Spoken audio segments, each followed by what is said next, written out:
Hey all, Heretic here with another Hearthstone Battlegrounds tips and tricks guide, and I'm here to bring you the information you need to help you win with Fungalmancer Flurgl. So get comfy and let's dive in. First, let's talk about the hero power Gone Fishing. This is a passive power that reads after you sell a minion, add a random Murloc to Bob's Tavern. Well, let's unpack this here. Obviously, you're playing Flurgl, you're probably intending to play Murlocs. If not, I got news for you, you're in trouble. This is a passive power. It's fantastic. Anytime you sell any minion, you are generating more Murlocs in the shop for you to buy. It's pretty damn good.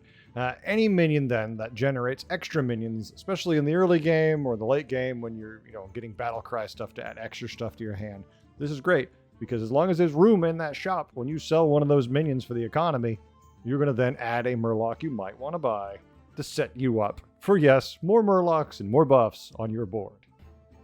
Now, let's take a look at Sparkfin Soothsayer. Now, this is a tier 4, 5/4 Murloc with a battle cry that reads transform minions in Bob's Tavern into Murlocs of the same tavern tier. This is an amazing buddy, and it is just a great effect. Now, is it going to spend any time on your board? No. This could be a 1/1. It doesn't matter. You're going to play it, it's going to kiss the board, do its effect, and you're going to sell it to, guess what?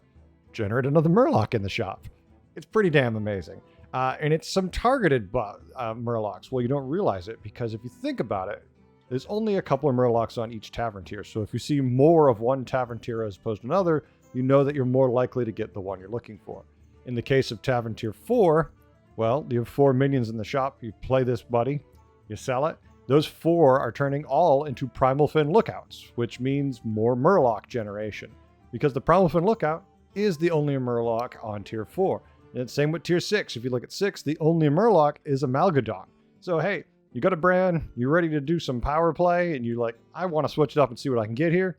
You can now play pretty consistently a bunch of Amalgadons if you've got tier 6 minions in the shop.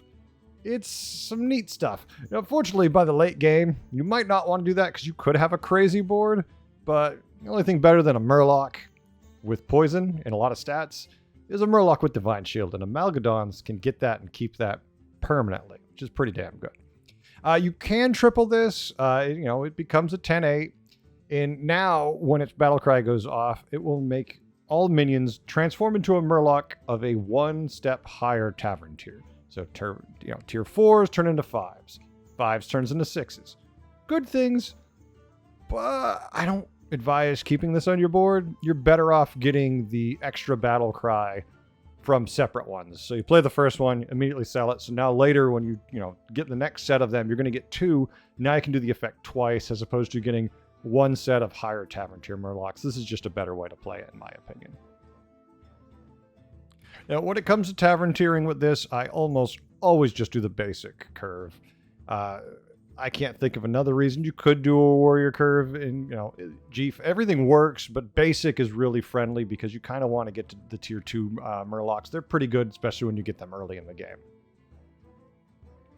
Now, obviously, we're looking for minions that work for this board. And since you're playing Flurgl, you're playing Murlocs. So Murlocs are king.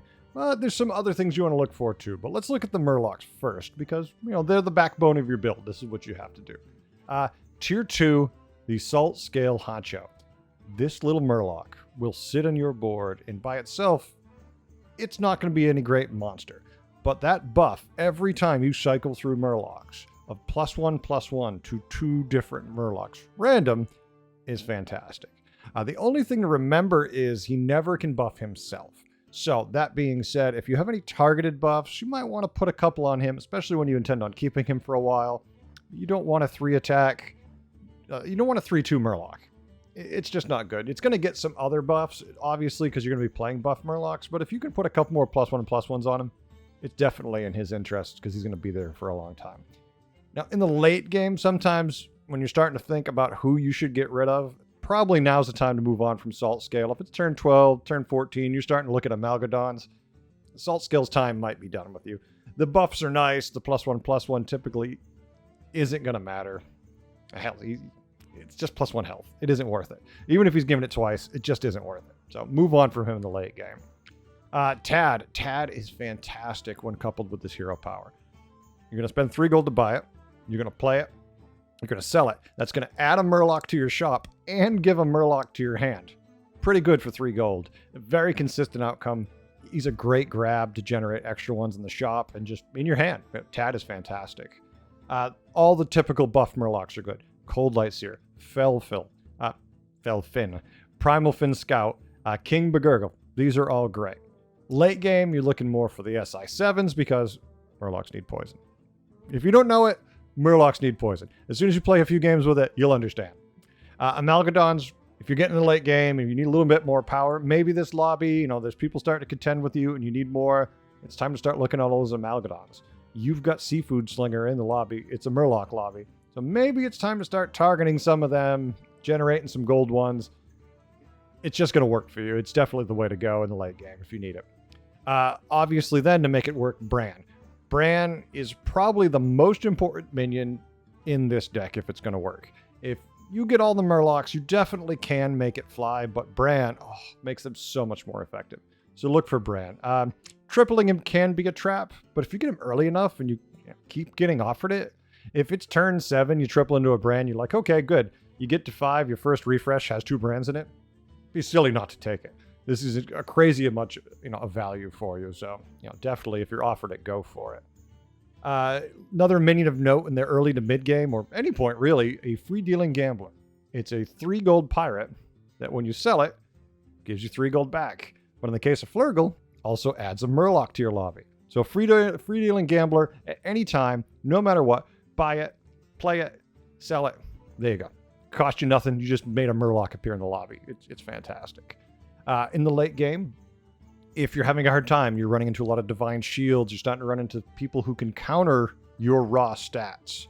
You want to start looking at Unstable Ghoul. This one's nice, does 1 damage to everything, clears off the shields. Doesn't always fix everything for you, but it does a good job. Also, Selfless Hero. Great card. 2/1, dies, gives another minion Divine Shield. If you manage to triple it, gives 2 of them Divine Shield.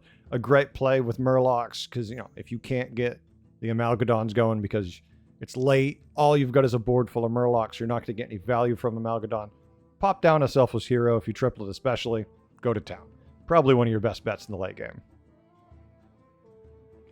Now, when it comes to countering Flurgl, a little harder, but you definitely have tools to do it. If it's the crazy late game, this is going to get challenging. You're in trouble. But if it's like the mid to late game, the early late game, and you're starting to run into some tough Murlocs, you definitely can compete and hold your own. What you're looking for is big Divine Shield minions. Anything that hits hard and can do it twice, there you go.